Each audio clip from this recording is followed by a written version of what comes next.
네, 오늘 영분별 이야기를 해보겠습니다. 오늘 드릴 말씀은 영분별 이야기는 아니고요. 저도 이게 뭔가, 이것이 무엇인고 해가지고 그냥 혼자 제 스스로가 저도 궁금해갖고 한번 스스로 이렇게 답을 구하기 위해서 자문을 한번 해보는 말씀입니다. 우리나라 기독교 일각에서 언제부턴가 좀 볼 때 기이한 일들이 일어났죠. 기이한 일들이 일어난 거는 뭐냐면 방언에 대한 너무 방언에 대한 집중적인 애착, 그리고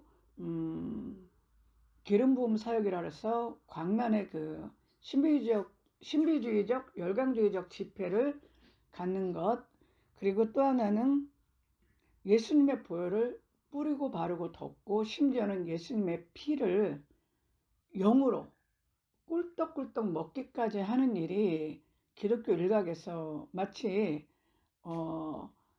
귀신을 쫓고 병을 고치는 한 수단으로 회자되고 있는 현실입니다. 거의 미개 야만인들이 했던 카니발 수준이죠. 정말 아유 그렇습니다. 마틴 로이드 존스 목사님이요, 카톨릭의 정체에 대해서 얘기할 때 뭐라고 얘기했냐면, 카톨릭은 아주 정통스럽게 진리를 얘기한다고 합니다. 하나님에 대해서, 예수님에 대해서, 성령에 대해서 아주 진리를 얘기한다는 거예요. 그러니까 모두가 다 정말 저기는 진리를 얘기해 라고 생각을 한다는 겁니다. 근데 거기에다가 거짓을 첨가한다는 거예요. 그러면 저기는 진리만을 얘기해, 정말 진리만을 얘기해, 그렇게 믿어진 곳에서 살짝 거짓을 첨가하니까 그 거짓이 이제 진리가 되어버리는 거예요. 이해가 되십니까? 그러면서 그 거짓이 진리로 믿기 위해서 뭐라고 얘기하냐면, 그거는 교황의 무료로 의해서, 교황은 무오하다. 교황이 무오한 것은 교황 자체가 한 인간으로 무오하다는 건 아니다. 그러면 신이니까. 그러나 교황이 그리스도의 대리자로서 선포하는 교리나 가르침은 교회 안에서 무오하다라는 얘기입니다. 그러니까 교회나 교황이 선포하는 어떤 교회의 전통에서 나오는, 교회에서 만든 교리들은 성경 못지않게 진리다. 그러면서 거기서 모든 거짓이 진리인 양 첨가되는 것이 카톨릭의 모습입니다.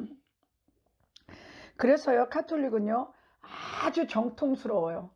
아주 정통스럽고 성경에 대해서도 나름대로 정통스럽게 해석을 하는데요, 거기에다가 사람의 계명, 교황의 무오성에서 나오는 교리들, 믿을 교리들, 또 교회에서 만든 전해져 내려오는 성전이라고 해갖고 그러니까 전해져 내려오는 이야기들을 아주 교묘하게 섞어서 그 거짓된 것들이 진리로 믿어지게 만듭니다. 그 대표적인 것이 마리아 사대결이잖아요. 첫 번째, 하느님의 어머니 마리아. 하느님은 어머니가 없습니다. 멜기세덱이 뭐라 그러죠? 태어난 적도 모르고 어떻게 살았는지도 모르고 애비도 모르고 어미도 모르고 족보도 모른다 그러잖아요. 멜기세덱의 반차를 이었다.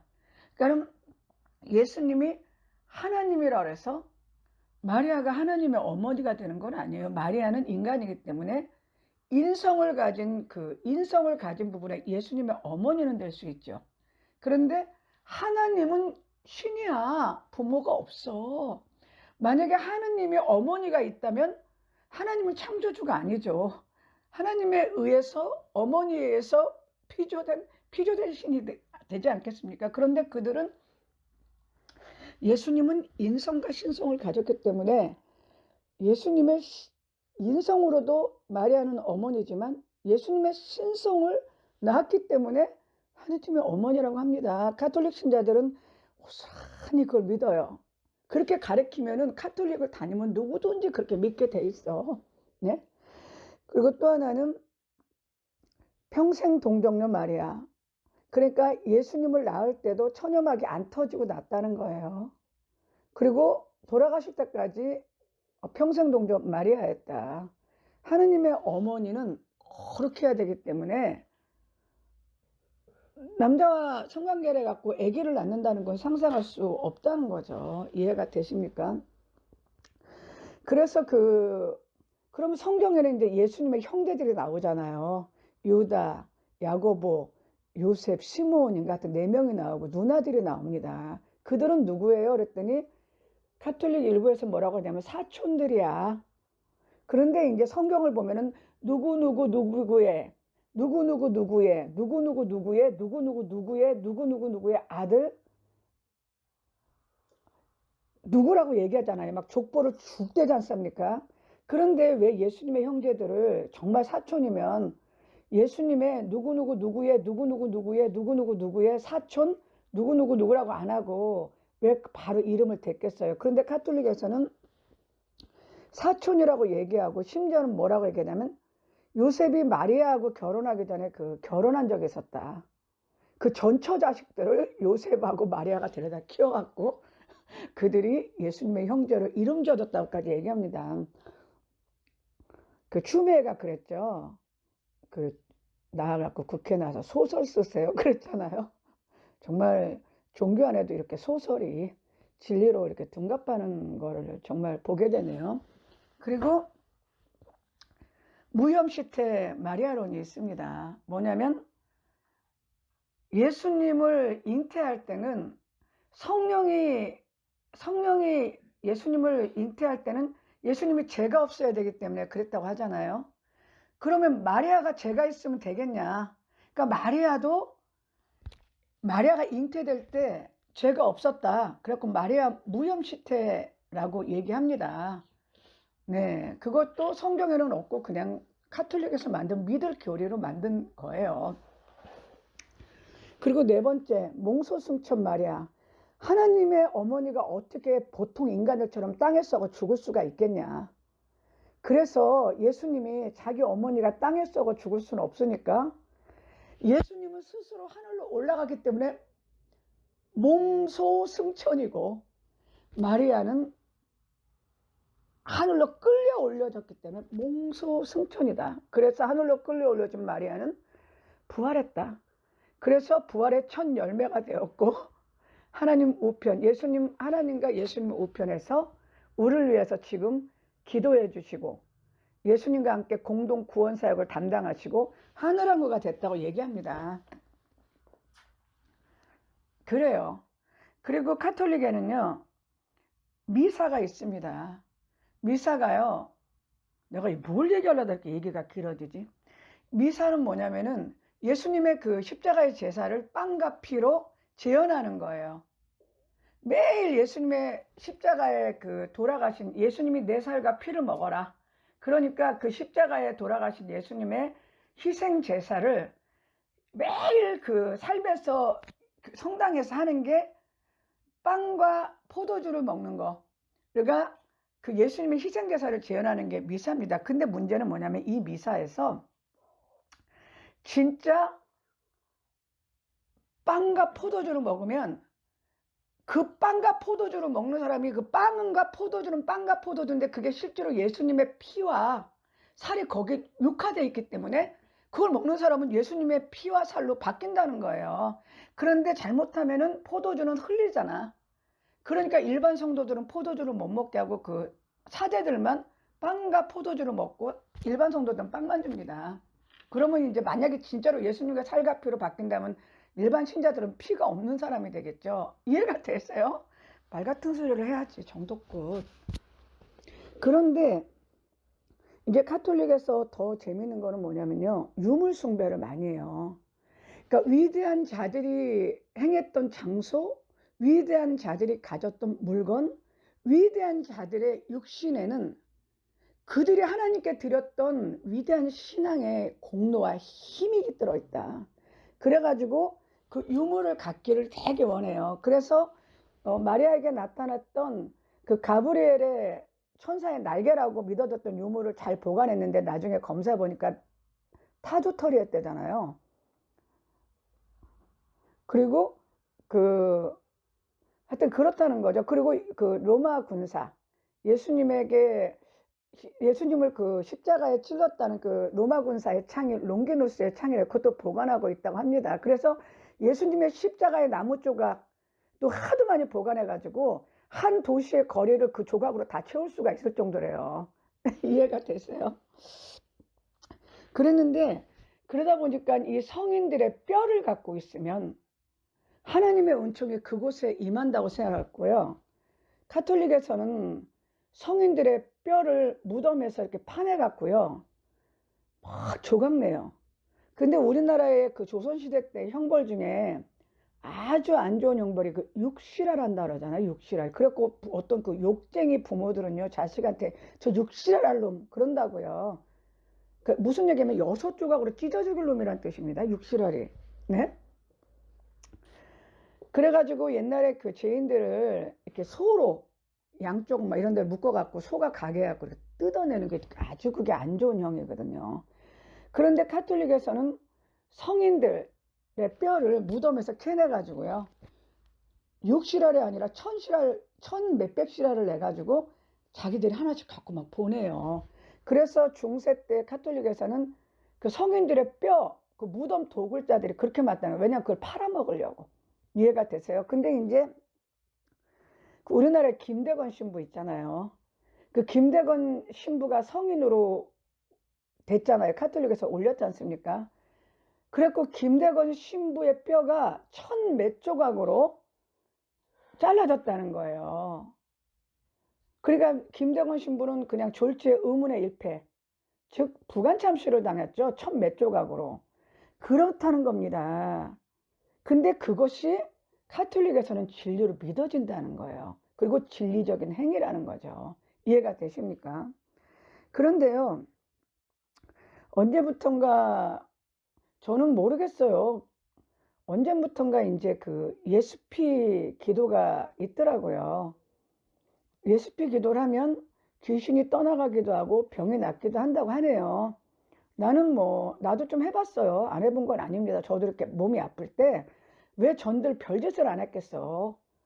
남들 왜 별짓을 안 했겠어? 물론 나는 뭐 종교적 열심이 없으니까 남들처럼 죽기 살기로 막 기도하고 무슨 죽기 살기로 40일 금식하고 그런 거는 못해요. 저는 그냥 차라리 죽고 말지. 게을러서.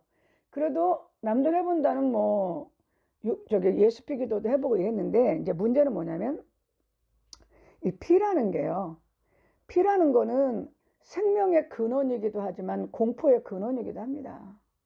그러니까 무슨 얘기냐, 피가 있다는 거는요, 생명이 있다는 거예요. 그런데 땅에 떨어진 그 빨간색 피를 보면 왜 공포를 느끼냐면요, 피가 쏟아졌다는 거거든. 즉 죽음을 의미하기 때문에 피는 굉장히 공포스러운 거예요. 그래서 피는 어떤 그 마법의 도구가 되기도 하고 주술의 도구가 되기도 하는 거죠. 왜? 피라는 것은 육체 가운데 있으면 생명이지만 육체 밖으로 쏟아진 빨간 피는 죽음을 의미하니까 공포스러운 거야. 왜? 죽음의 사자가 와서 문제를 일으켰다라고 보는 거죠. 아니면 죄의 결과로 저렇게 됐다라고 보니까 피는 공포의 근원이자 생명의 근원이었다는 거죠. 그래서 그 누구지요? 그 누가 책을 썼잖아요. 그거 있잖아요. 어떤 여자가 백혈병으로 피가 없어서 죽어가는데 피를 집어넣으니까 살았다는 거잖아. 즉 피가 있는 자는 생명이고 피가 없는 자는 사망이라는 겁니다. 이해가 되십니까? 그런데 이방에서의 그 피는요, 부적을 쫓는, 악령을 쫓는 부적 또는 악령을 쫓는 악령 퇴치의 수단이었어요. 이해가 되십니까? 그래서 그 고대 근동에는 그 유목민들이 많았기 때문에 유목민들이 세우는 그 천막이나 그 천막의 기둥에다가 악기가 침범하지 못하게 하기 위해서, 짐승이 해를 입게 하지 않기 위해서, 가족들이 궐을 나지 않기 위해서 그 짐승의 피를 발라갖고 그 나무에다가 바르고 그 천막에다 발랐습니다. 그런 것이 그 기독교 안으로 들어온 게 유월절이에요. 이해가 되세요? 그래서 멸하는 천사가 피가 발라진 좌우인방과 문설주에 피가 발라진 집은 멸하는 천사가 넘어갔다. 그게 유월절입니다. 이해가 되세요? 그래서 이방 종교에서는 보통요, 악령을 퇴치하고 부정을 퇴치하기 위해서 피를 뿌립니다. 그래서 무속에서도 이렇게 그 닭이나 돼지를 잡아가지고 피를 뿌리잖아요. 잡기 물러가라고 저기 할 때. 그리고 또 하나는 우리나라에서 팥을 뿌리지 않습니까? 그 팥을 뿌리는 이유가 빨간색, 피 같은 빨간색이 악기를 쫓는다 그래가지고 이렇게 한 겁니다. 그런데 기독교에서 피는요, 악령을 쫓는 도구가 절대 아니에요. 기독교에서 피는요, 생명이고요. 또 하나는 하나님께 속한 성물이에요. 그래서 사람은요, 하나님이 왜 기독교에서 피를 먹지 말라 그러냐면요, 제 얘기 귀에 들어오셔요? 네?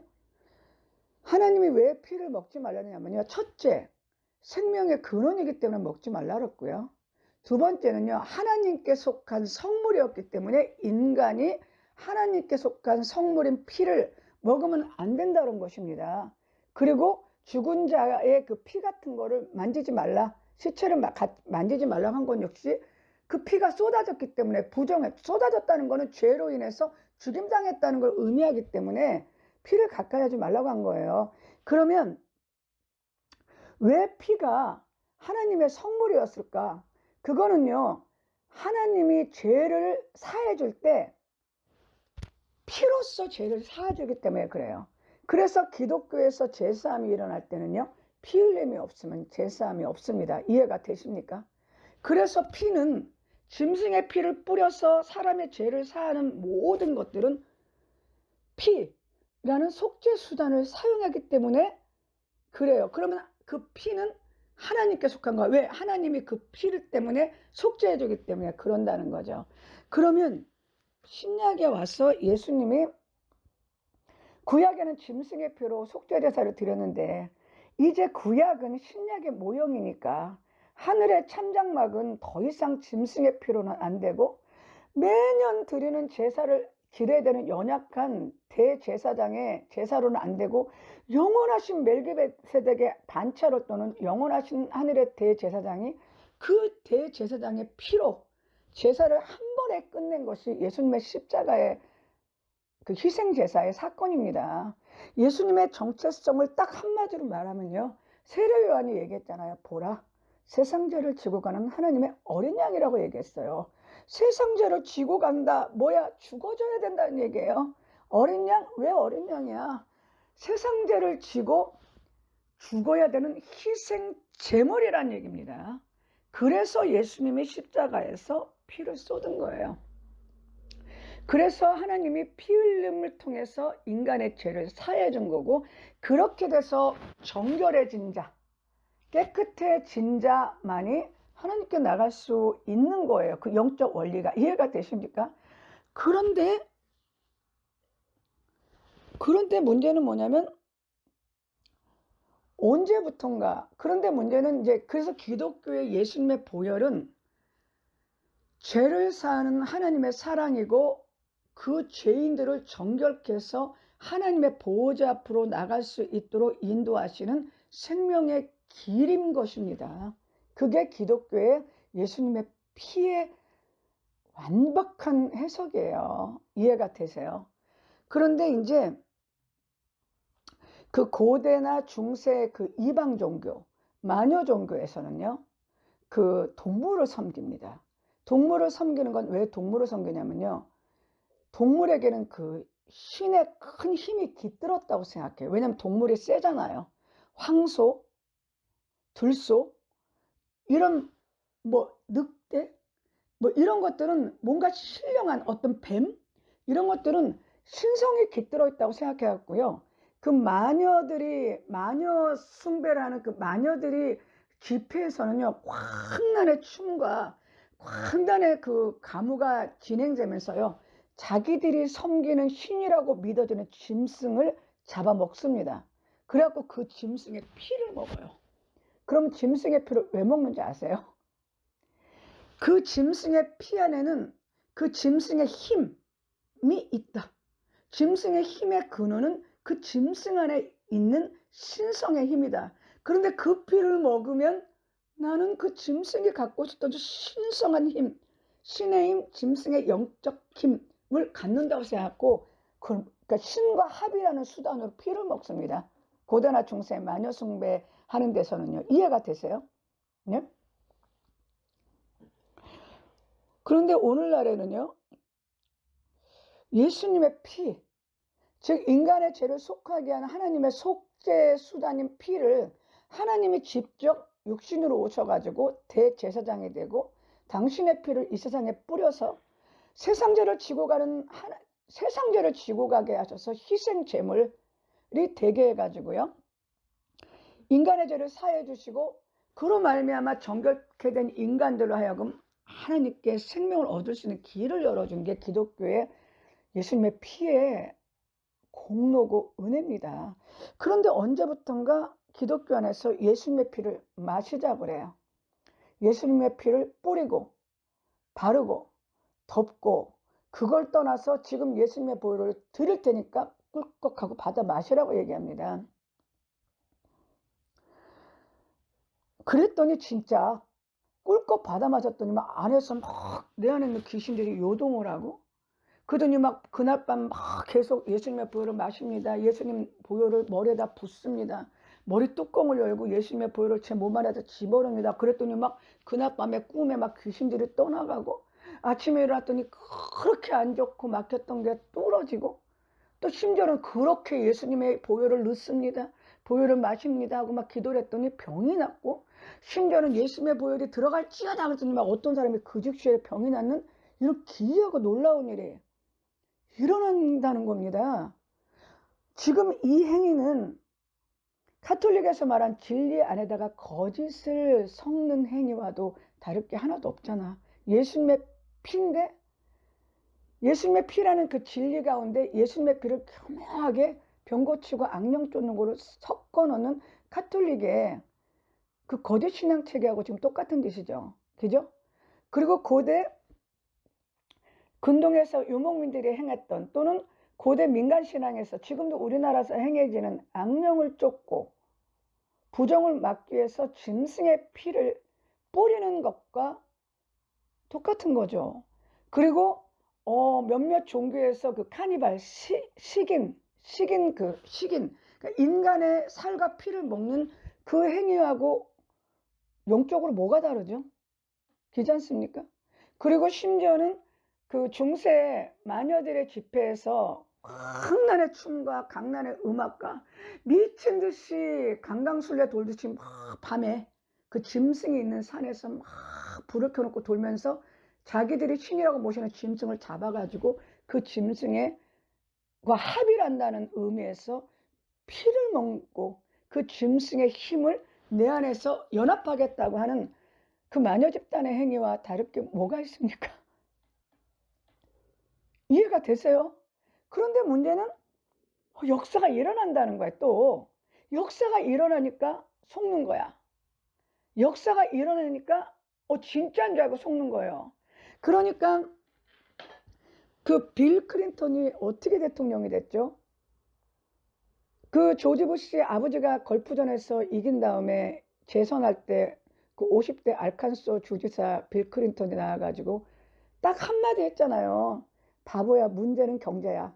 그것 때문에 그 빌 클린턴이 대통령이 됐습니다. 바보야, 문제는 문제 해결이야. 문제 해결된다는 거기에서 문제가 해결되면 거짓 영들이 일으키는 모든 거짓을 하나님의 역사로 믿어버리는 거야. 바보야, 문제는 문제 해결이야. 문제 너무 해결받고 싶지. 나도 해결받고 싶어. 그런데 이런 거짓 행위로 문제가 해결되니까 나도 지금 너무 머리가 복잡해. 왜냐하면 하나님 이게 가짜인데 정말로 하나님 문제 해결 받으려고 그럼 기도를 이렇게 해야지 옳은 겁니까? 하나님, 제가 지금 저희 몸과 마음을 주님께 드립니다. 저희 몸을 열어주셔서 예수님의 피를 제 몸 안에 넣어주세요. 제가 지금 막 입을 벌려 예수님의 피를 먹길 원합니다. 주님, 제가 예수님의 보혈을 마시기를 원합니다. 예수님의 피를 먹습니다. 꿀떡 하고 내가 그렇게 해야지 옳은가? 너무 해가 들어요. 너무 해가 들어요. 그게 내가 지금 하나님 그게 맞습니까? 그렇게 하는 게 진짜 하나님이 원하시는 겁니까? 예수님의 보혈은 정말 생명이니까 하나님, 내가 귀신도 쫓고 병도 낫게 해서 내가 이 밤에 이 시간에 하나님 내가 예수님의 피를 먹겠습니다. 예수님의 피를 먹겠습니다. 예수님의 피를 먹겠습니다. 마십니다. 지금 한 사발 마시고 두 사발 마시고 주여 귀신을 쫓아주시고 병을, 이렇게 신앙생활 하는 게 하나님 뜻입니까? 내가 물어보고 싶어요. 물어봅니다. 제가 지금 어느 게 맞습니까? 하나님, 나도 모르겠네요. 진짜. 왜? 분명히 틀린 거는 확실해. 그런데 문제가 해결돼. 그런데 너무 고통스러운 사람, 돈이 없어, 너무 사는 게 힘들어, 또는 병이 걸려서 너무 육체 고통으로 괴로워, 또는 악한 영 때문에 시달려서 너무 귀신에 시달린 사람은 지푸라기라도 잡고 싶어. 예수님의 피를 영으로 마시든지 안 마시든지 어떻게든지 예수님 의지해갖고 피를 먹든지 뭐 피가 안으로 들어오든지 뭐 하든지 병 낫고 돈 좀 가난하지 않고 영한테 안 시달리면 나는 좋겠어. 이해해. 나는. 그런데 그렇게 하는 교회에서는 병도 잘 낫고 귀신도 잘 나간대요. 그러니까 나는 하나님께 물어보고 싶은 거죠. 예수님의 피는 대제사장으로서 세상 죄를 지고 가는 어린 양의 희생제물의 두 가지 사역을 담당하신 예수님이 그 피의 은혜로 우리들의 죄가 속해져서 생명을 정결해져서 하나님께 생명을 얻는 거라고 알고 있는데, 하나님, 그 예수님의 피를 내가 먹으면 나는 그런 생명을 얻는 것뿐 아니라 고대 근동의 악령을 쫓는 것처럼, 피가 악령을 쫓는 것처럼 내 안에 귀신도 쫓고, 고대 근동에서 피로써 주술을 하면 질병을 갖고 온 귀신을 내쫓음으로 하면 질병도 낫는 애군을 쫓는 어떤 주술수단, 질병을 낫기 위해서 그 질병을 갖고 온 귀신을 쫓는 주술수단도 되는 겁니까? 그리고 중세의 마녀들이 신비한 신의 힘을 연합하기 위해서 자기가 믿는 신이라고 믿어진 짐승의 피를 먹고 광란의 종교 행위를 했던 것과 지금의 예수님의 피를 먹는 거, 그거 해도 되는 겁니까? 하나님, 뭐가 옳은 건지 나한테 말씀 좀 해주세요. 하나님, 이게 뭐 어느 게 옳은지 얘기해 주세요. 도대체 병을 낫는 거는 예수 피가 낫겠습니까? 예수 피로 빙자해 갖고 속인 그 예수 피를 얘기하라고 말한 배우의 귀신이 느낀 겁니까? 아니면 진짜 예수님의 피의 능력이 고친 겁니까? 말해 주세요. 하나님, 병을 낫기 위해서 내가 이 시간에 하나님께 예수님의 피를 먹어야 옳겠습니까? 예수님의 피를 마셔야지 옳겠습니까? 그게 정상적인 신앙입니까? 말해주세요. 판단이 안 섭니다. 예수님, 귀신을 쫓기 위해서 내가 예수님의 머리 뚜껑을 열고 내가 내 머리 안에다가 예수님의 피를 집어넣어서 몸을 관통시키고 예수님의 피를 내 몸에 뿌리고 바르고 덮고 완전히 그래 옳겠습니까? 어느 게 옳은지 내가 말해달라고 기도를 했어요. 하나님, 뭐가 옳습니까? 뭐가 옳습니까? 판단이 안 선다고. 판단이 안 선다고. 옛날에 그 메소포타미아에서는요, 애도 의식을 할 때 자상을 내잖아요. 자상을 내지 않습니까? 그 애도 의식이라든지 신을 부를 때 피를 냅니다. 나도 공부한 지 오래돼서 까먹었는데 왜 피를 내냐면요, 메소포타미아의 일부 신들은요, 피로 가지고 목욕을 했다는 거예요. 그래서 그 신에게 자기의 피를 드린다는 관념으로 자상을 냈다는 거죠. 근데 이건 틀릴 수도 있어요. 오래돼가지고.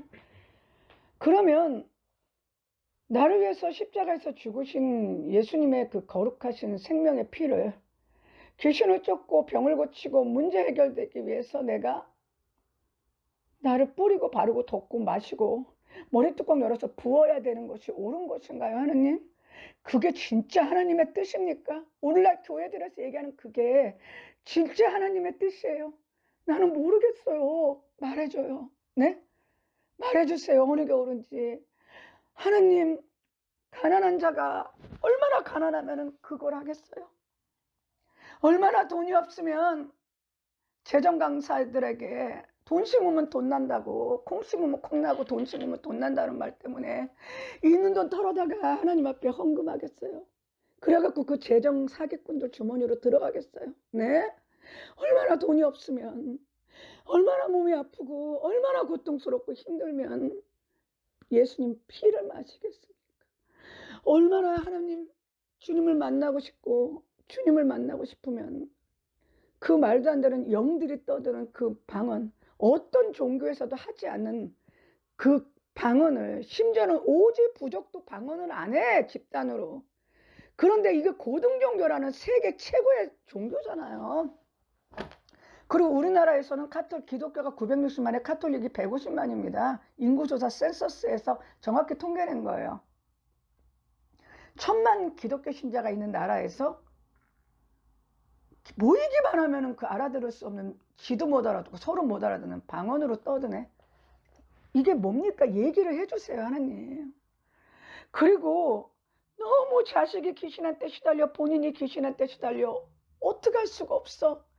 그래서 살아보려고 교회를 다니는데 아무리 기도해도 안 돼. 그런데 예수님의 피를 먹으래요. 머리 뚜껑 열고 뭐 예수님의 피를 넣으면 귀신이 나간대요. 병이 낫는데요. 하나님, 뭐가 옳습니까? 얼마나 답답하면 그 짓을 하겠어요, 하나님. 네? 뭐가 옳습니까? 뭐가 옳아요? 언젠가 여기에 대해서 하나님은 응답을 해주겠죠. 네? 그런데 내가 오늘은 영분별이 아니라 답답해서 도대체 뭐가 옳은 걸까? 지금 일어나는 이 많은 종교 현상들, 기독교 안에서 일어나는 현상들, 그 현상들에서 문제가 해결이 됐다고 플러스 알파가 꼬다리가 붙잖아요. 이게 정말 진리의 길인가? 아니면 하나님의 길인가? 아니면 이건 거짓인데, 거짓의 영이 수많은 사람 미혹시키기 위해서 기독교의 진료들을 교묘하게 왜곡해갖고 갖다 붙이면서 그걸 진리로 믿게 하면서, 진리로 믿게 하기 위해서 악한 영이 기적을 일으키는 건가? 하나님 말해주세요. 하나님 말해주세요. 하나님 말해주세요. 탄식하며 기도해 봅니다. 저도 정말 깝깝스럽네요. 네, 그래서 오늘 이렇게 한번, 오늘은 영분별이라기보다는 왜 이게 뭘까라는 것을 같이 한번 걱정해 봤습니다. 이게 뭔가 같이 고민해 봤습니다. 답답하시죠? 네, 그렇습니다. 하나님을 믿는 진리의 길이 어디 있는지 모르겠는데 결국은 내가 하나님을 만나는 수밖에 없어요. 내가 하나님을 만나는데, 내가 만나는 것도 거짓 영의 미혹들이 많기 때문에 그 영적 분별이 안 되면 만났다고 생각하는데 잘못 만나갖고 삼천포에서 또 그 빠지죠. 네, 그 죄 없는 삼천포만 맨날 이상하게 평가되죠. 어쨌든 오늘은 예수님의 피를 먹는다 그러더라고요. 영으로. 근데 실제로 막 그냥 막 역사가 일어난다 그래서 이게 뭐지? 그래서 카톨릭과 또 고대 근동의 피의 정의, 또 이방 종교의 피의 정의, 그리고 기독교의 피의 정의, 그리고 그 중세 마녀 집단에서 일어났던 그 신과 연합하는 그 신을 먹는 것에 대한 것들, 그런데 오늘날의 예수 피를 먹는 것의 의미가 무엇인지, 그리고 오늘날의 교회 안에서 예수님의 피를 먹고 뿌리고 바르고 덮는다는 것에 대한, 그리고 그래서 일어났던 많은 기적에 대한 그 갈등, 거기에 대해서 오늘은 얘기를 나눠봤습니다. 아는 분 있으면 저 좀 가르쳐 주세요. 나도 정말 이걸 얘기해 줄 사람 있으면 배우고 싶어. 네, 여기까지 하겠습니다.